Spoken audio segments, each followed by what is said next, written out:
Ellie dropped her pile of kindling and gasped. Mommy, who's that? I followed her gaze. Our shadows stretched across the forest floor.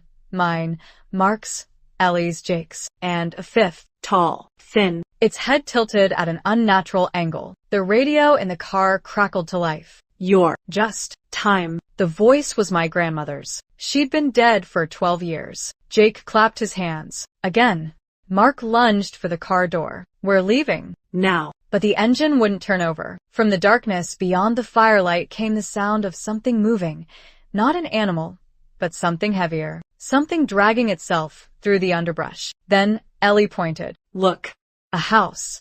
Through the trees, a 2-story Victorian loomed, its windows glowing with lantern light. The front door hung open. A dinner bell rang inside, and without thinking, we walked toward it. The smell hit me first, rotten meat and something sweet, like decay masked by perfume. The dining table was set for 5, though there were only 4 of us. Jake reached for a roll. Don't touch that, I snapped, pulling him back. The bread was crawling with maggots. Mark stepped forward, his voice tight. Hello?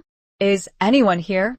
The house creaked in response. Then, from the top of the stairs, a voice whispered, You must be hungry. I looked up. The portraits on the walls were of us, but in them, we were all. The moment we stepped inside, the front door slammed shut behind us. Not the dramatic crash of a horror movie. Worse, the soft, final click of a lock engaging. Mark whirled around and yanked at the handle. It didn't budge. What the hell?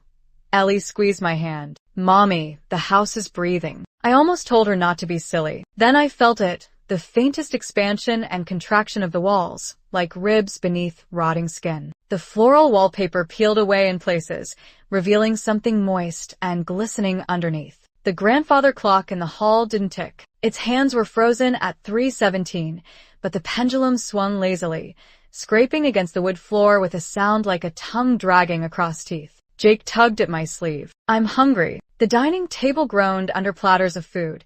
Roast beef dripping blood onto china, pies with crusts that pulsed slightly, butter melting into yellow pools that smelled faintly of bile. Mark grabbed a candlestick. We're leaving. Now.